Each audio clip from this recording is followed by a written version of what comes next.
Bonsoir à tous, c'est Roland pour une nouvelle analyse technique. Aujourd'hui nous allons faire la paire NZD-USD, donc le dollar néo-zélandais contre le dollar américain, en unité de temps 4 heures. Alors on pourrait faire en daily mais on voit moins bien. Mais en tout cas ça reste une analyse quand même qui pourrait se transposer au daily, hein. Si on passe là en journalier, on pourrait aussi mieux la faire, mais ça va être plus propre en H4. Enfin ça sera plus détaillé surtout. Donc globalement ici on est dans une zone de range depuis le début de l'automne.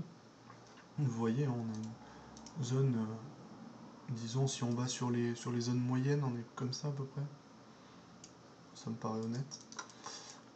Disons au minimum, allez, voilà le seuil le plus fréquenté, je pense que ça doit être autour des 0,82, c'est rond et on voit 1, 2, 3, 4, 5, 6, 7, facilement 8 points de contact. Et encore on pourra en rajouter si on met un petit peu de marge autour de ce niveau. Et actuellement, eh bien, on est en haut de ce range, enfin on n'y est plus vraiment maintenant, mais on y a été il y a quelques heures, enfin quelques jours plutôt. C'était hier globalement, le point haut, avec un contact avoisinant les 0,84. Donc en étant tout naturellement en haut de ce range, eh bien, on va plutôt maintenant on a une phase de baisse après le contact sous la résistance. Donc on va plutôt être baissier déjà pour annoncer la couleur. Et on voit ici sur une étang encore plus courte, alors je sais pas si ça vaut l'intérêt d'aller chercher, d'aller tracer en H1, je pense qu'on voit assez clairement ici, le franchissement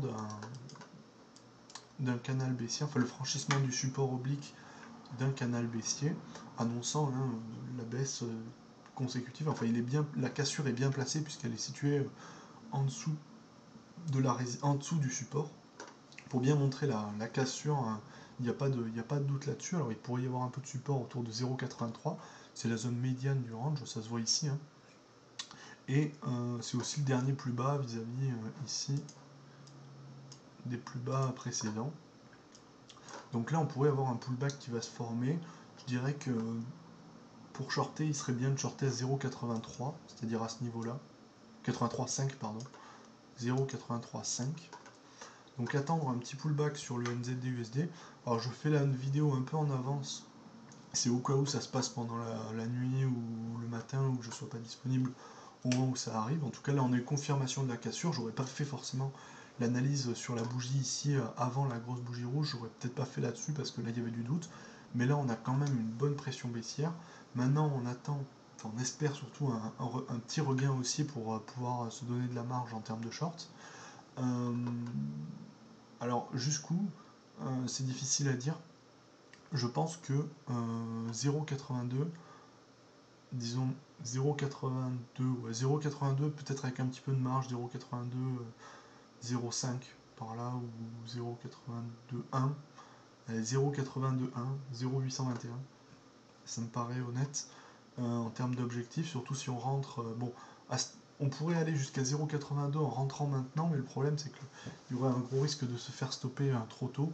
Donc je pense qu'il vaut mieux quand même rester un peu en attente et rentrer à 0,83,5, mettre un stop à peu près à 0,84 et aller jusqu'à 0,82,1. Donc ça fait quand même un bon reward ratio.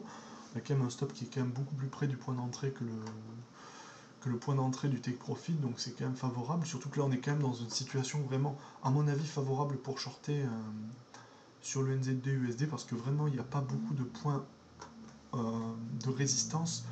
Ici le point de 0,84 il est infranchi, enfin disons qu'il y a eu un débordement ici, mais depuis on a 1, 2, 3 points alignés, et là on est à peine venu le toucher que c'est reparti à la baisse. Donc moi je suis quand même très baissier sur cette analyse, mais comme je dis, je pense qu'il vaut mieux attendre 0,83,5, on peut prendre un petit peu avant 0,83,3, mais 0,83,5 ce serait un bon niveau pour shorter et aller chercher les 0,82, 0,82,1 avec un stop à 0,84.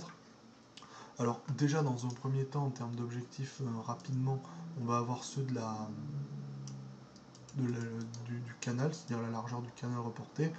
Donc on peut se compter déjà chercher un 0,82,7, mais comme je dis là ça sert à rien de rentrer maintenant pour aller prendre 0,82,7 et sortir, parce que de toute manière on ne sait pas ce qui va se passer, on n'a pas d'informations véritablement savoir est-ce qu'il y a pullback ou pas, donc autant attendre le pullback pour vraiment se donner une information avant d'entrer. Après, ça n'exclut pas qu'on puisse avoir un scénario plus long, une formation en ETE avec une ligne de coup à 0,83. C'est pour ça que je pense que un stop à 0,84, ça exclut cette figure qui ferait seulement prendre du temps.